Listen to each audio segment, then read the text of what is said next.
20 years ago, I was still living at my parents' house, and I remember the night before watching television in my room. And the television in the room at that time, it had the old rabbit ears on the television. We didn't have cable in my bedroom. So I remember the night before, the TV was clear as a bell. And I forgot what TV show I was watching. But then the next morning I woke up and I turned the TV back on again, and the TV this time was very fuzzy. And the TV was coming in and out. It showed the plane, the first plane crash into the building. And it took me a second to process what had just happened. And it didn't make sense, and it's something that's not supposed to happen. So it's almost like telling somebody the color blue is a different color, or telling somebody the sky is red. It's just not something that's true.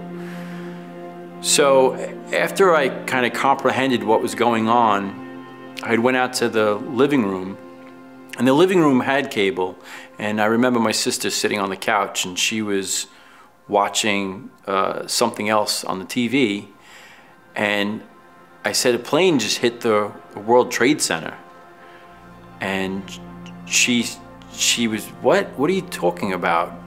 And we changed the channel to a clear station, and it took a second again to figure out what was going on. And then when we were watching it, the second plane hit the second tower, and this isn't right, something's not right here.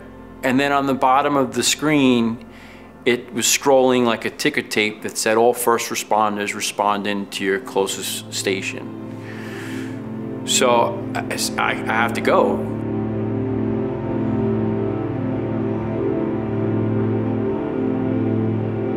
At the time I was working on FDNY EMS, and my friend was also recently on FDNY EMS, and I called him up and I said, JP, did you see the TV? And he said, no. I said, 2 planes just hit the Trade Center and they're recalling everybody. We have to go in. I said, I'm coming to pick you up.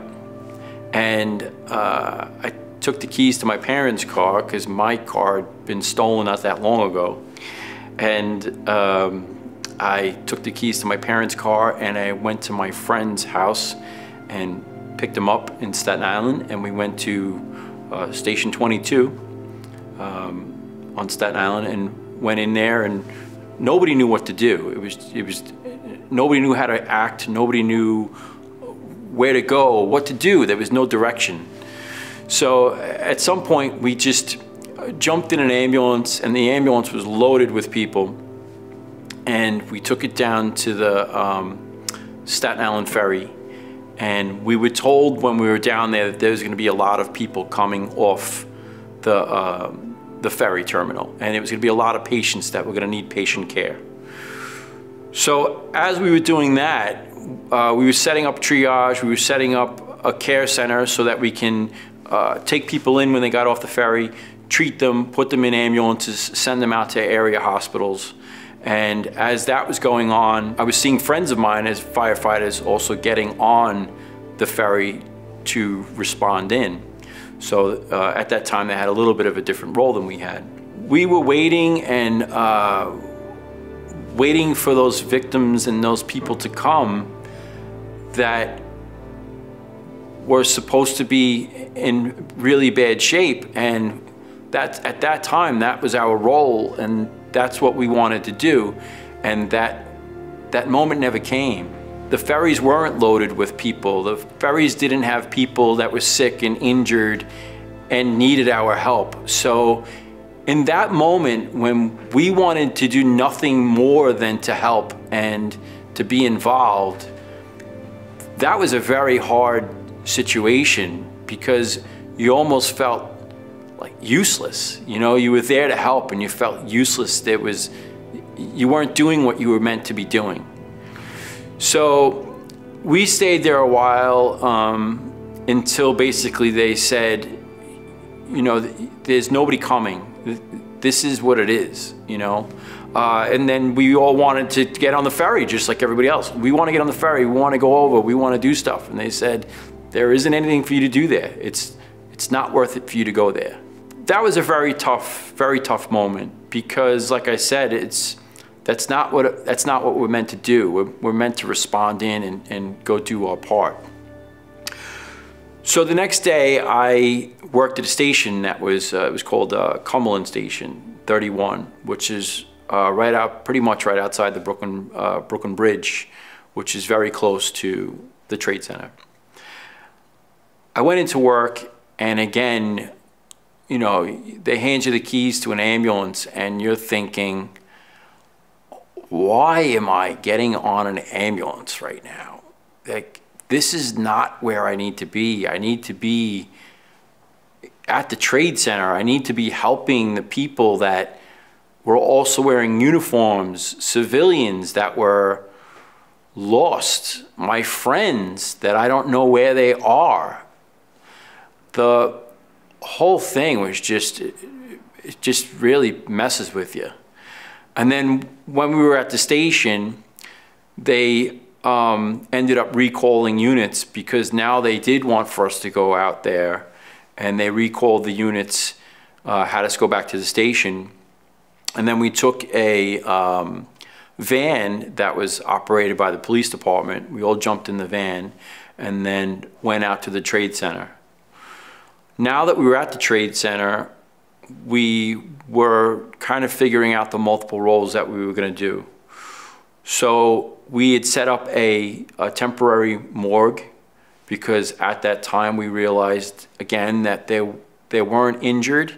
It was more of people that were trapped, that were unfortunately not alive anymore. And it was pretty quickly apparent that it was more of a recovery thing pretty quickly. When you went down there, there was you can't imagine how much heat must have been in the building because there was just plumes of smoke coming out of piles that were all different colors, yellows, purples, greens. And there was just no way anybody could live through something like that. So they put us in sectors, and with the sectors they gave us golf carts that are they're called gators. We call them gators. And they basically, as everybody was digging through the pile, if they found anything, if they found a bone, if they found a uniform, anything that they found, they would put it in a bag and they'd call us to go pick it up. And when we went to go pick it up, we would bring it to the morgue, where the temporary morgue, where now they had doctors and stuff. And the minute anything was found, you'd have a tremendous amount of uniforms, police department, fire department. Everybody would go to the morgue to be with the doctors and to see if there was anything that could be identified to help bring everybody's family members and co-workers home. It was just an experience you can't describe. It was a time that will always be embedded, you know, in someone's brain if you've had an experience with it. And during that whole time, thinking about your friends that you know that were there. Prior to 9/11, in June of 2001, there was a gentleman by the name of Dave Fontana, and Dave Fontana worked at Squad 1.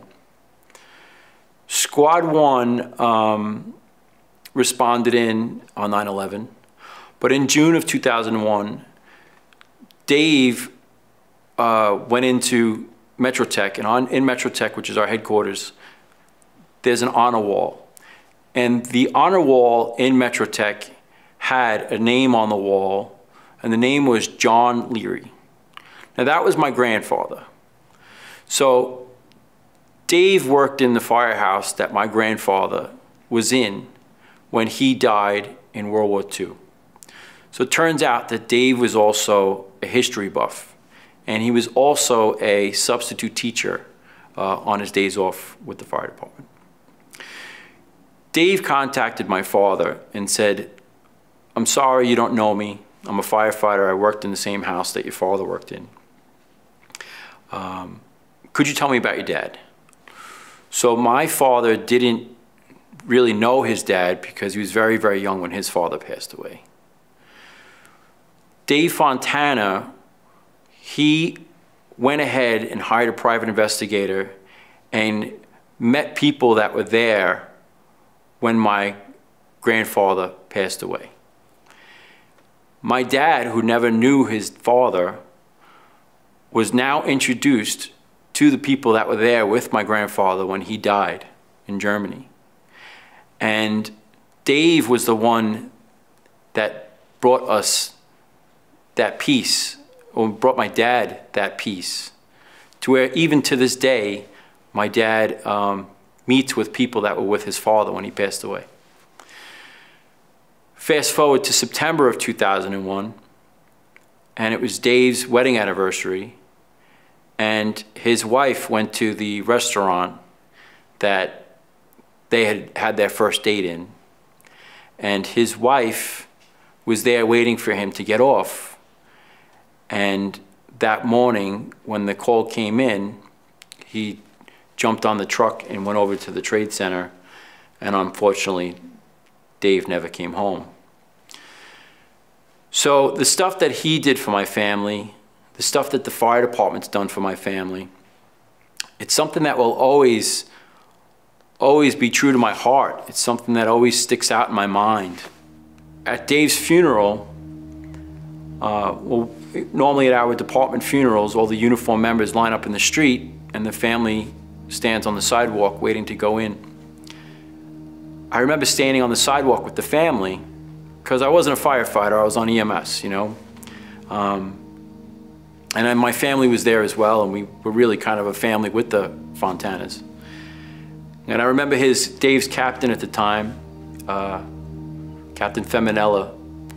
He saw me across the street, and I'm standing on the sidewalk, and he said, "Leary." I said, "Yeah, Cap." He says, "You're coming in with us." And they lined me up with the uniform members, and I went in with them. So that meant just as much to me as it did being a part of the family, his physical blood family, as it did being with his uniform family. So the experience that I had, again, I'll never forget. They go far beyond, and even to this day, I still have many.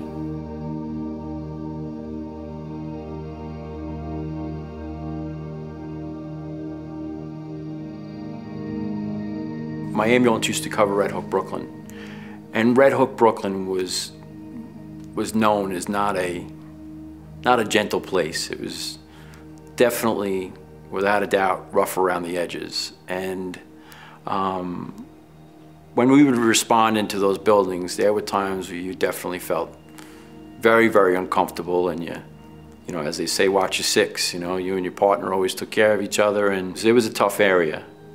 And I remember a couple of days after 9/11, I went to the local firehouse, Engine 202 and Ladder 101, where they lost 11 members.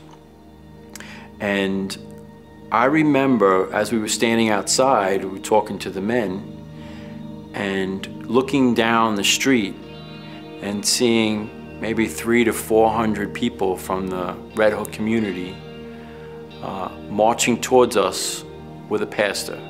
The pastor and that whole community got up in front of us, and the pastor said a prayer, and everybody from that community lined up one by one and gave us condolences. And it just felt like everybody in New York City became your family. Everybody became tight. Everybody was out for the same thing. It felt so good to, sometimes you would just be walking and seeing somebody on the street and you just shake each other's heads to each other and like, "How are you?" Or you know, people are holding the door for each other, or, you know, if you were driving, a car would stop and let you in. And that hasn't happened in a while now. And I'm sorry that somehow, as a people, we got away from that. And I miss, I'd say, having more of the community feel like they were my family. And I try to do that for myself. I try to, you know, do that for others. And I think if everybody did that and tried to bring that back a little bit and do a little bit of good for other people besides just themselves, and it feels great. It really does. It feels good. I think if people can do that, I think this world would be a much better place.